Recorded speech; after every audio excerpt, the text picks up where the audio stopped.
to Rediscover, Episode 1. Today's pop quiz is sponsored by DBS Sounds. DBS Sounds is located at 6604 Highway 85, Riverdale, Georgia. Again, that's 6604 Highway 85, Riverdale, Georgia. If you cannot get to the area, you can still access all of their merchandise, all of their retail goods by logging on to dbssounds.com. Again, that's dbssounds.com. They are celebrating their 30th year anniversary.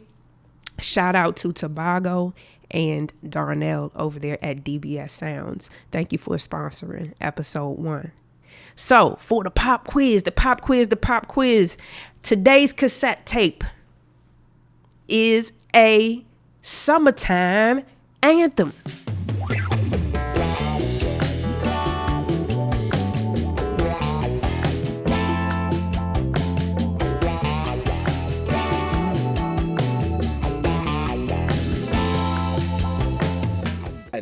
What you got there?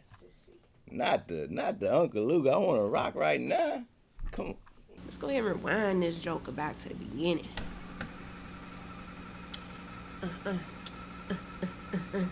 It's so funny as it rewinds when it gets closer and closer to the beginning. It gets a little different sound to it. It's a little more fast paced. It means it's ready. It's cooked up. Let's get into it, baby. Let me see you pop them things, shake like salt. Do the brand.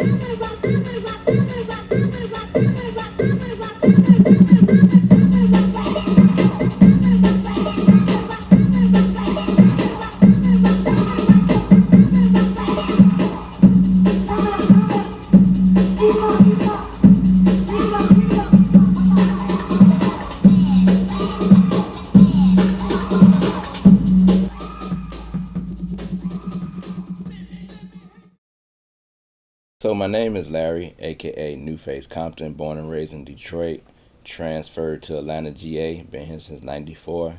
Freaknik 94 what brought me here and I never went back. I'm described as Atlanta culture's hip-hop hoarder, hip-hop historian, culture preservist, walking museum, hip-hop's Where's Waldo, and Mr. Indiana Jones of hip-hop. Awesome. You have amassed a beautiful collection. Although we are going to focus on the significance of cassette tapes, tell me about your collection. Just give me a rundown of what your collection consists of. My collection is, like you said, very vast because it started with pre-hip-hop. So before hip-hop, you'll see from the clips, toys, video games, Happy Meal toys, anything free that came, comic books, Thundercats, G.I. Joes, masks, sports cars, all those I was collecting pre-hip-hop. That's what I like to call it. But it wasn't until one day my father took me to the mall and my cousin to the mall and bought us Adidas tracksuits, the black one with the 3 red stripes and the shell-toe Adidas. And I thought that was cool enough, but the day got greater. We went to an arena, went inside, there were 3 white boys on the stage. You're hearing these crazy, fight for your right to party. And then you get to the part where it's one guy just sitting on the boombox, and this is LL Cool J. Then we get to this part here, and it's like 3 guys, and they do their set. And I'm still just in amazement just looking at how many people are here, the ages, the difference, the genres, the ethnicities of the people that were in there. But they get to a part and they say, if you have Adidas, take your shoes off and put them in the air. And I didn't think about it. I just watched other people doing the same thing. And I realized I had Adidas at that point. So I took my shoe off. I happen to be wearing Adidas today. I took my shoe off and was a 6-year-old kid in the arena doing this. And they proceeded to do the classic song, My Adidas.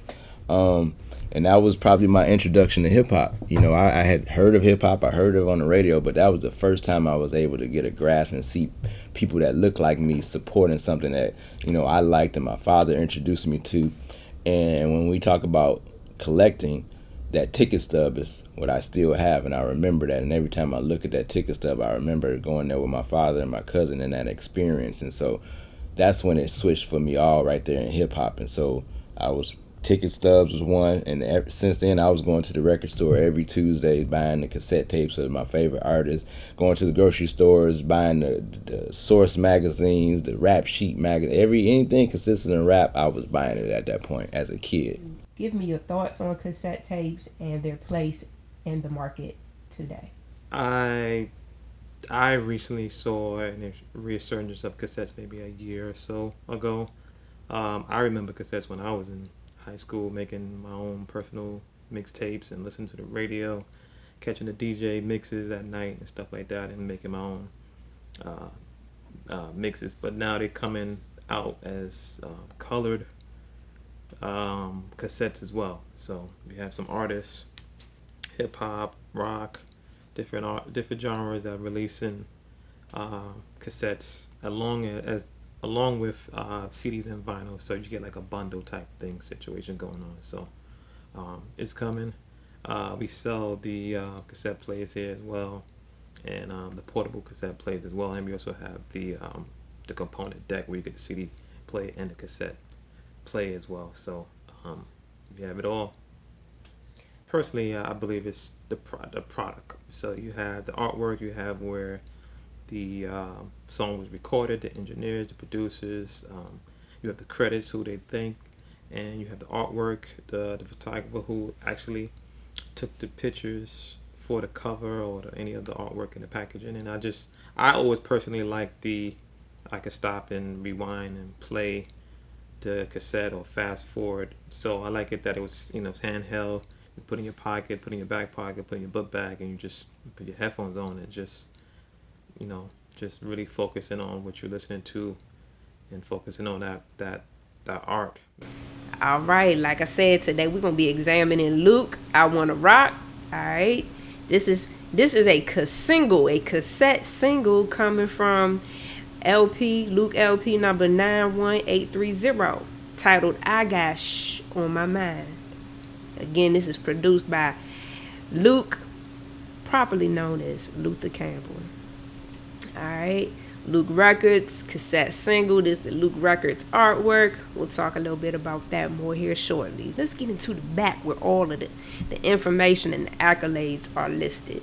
The information represented by 1 asterisk is going to be the I Wanna Rock content, and then 2 asterisks is the mega mix. The producer for I Wanna Rock is Kenneth Devastator Terry for Prison Rhythm Records or Prison Rhythm Productions. The producer of the mega mix is Mike Fresh for ODS Productions. All songs written by Luther Campbell, Mr. I Wanna Rock, Don't Stop, Get it himself. All right.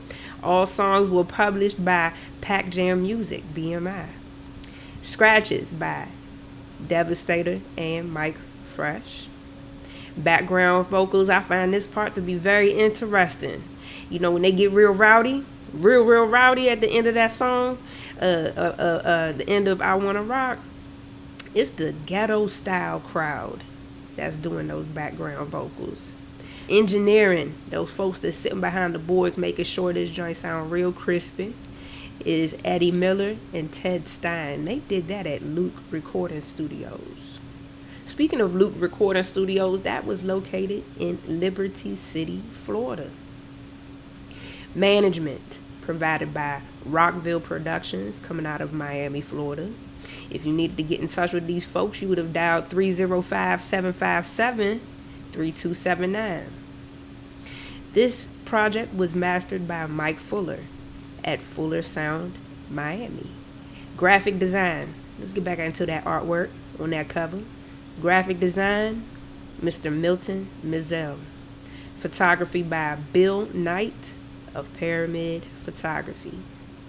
Again, this single is coming off of I Got Something on My Mind, which differs from what's on the front, because they write it as though the album title is I Got Shh on My Mind, but on the back they refer to it as I Got Something on My Mind.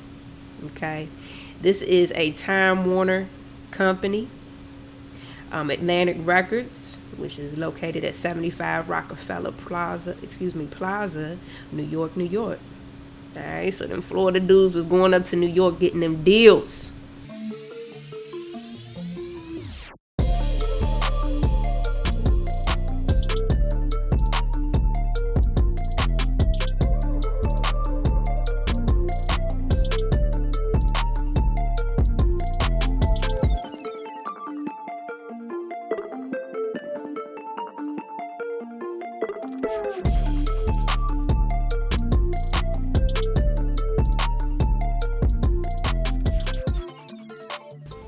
How y'all doing? My name is Corey, better known as Mr. Flood.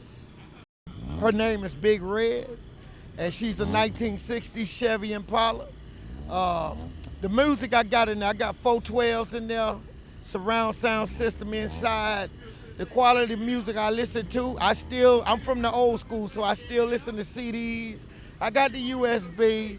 You know, that, of course, naturally I don't have a tape deck in it, but you know, those old school stuff always had the good quality.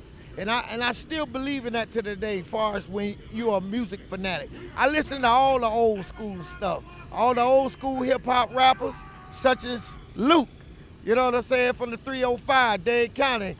It's timeless.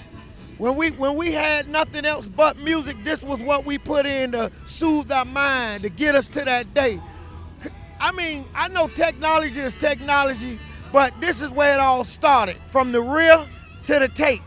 Even when it popped, we had to find ways to get it right, to play it again. But this is history, and it seems like it's just getting erased because everybody going to the technology of the computer world now. So, but I'm still old school, and I'm gonna keep it old school like Big Red right here, 1960, and that's how we do, Mr. Flood.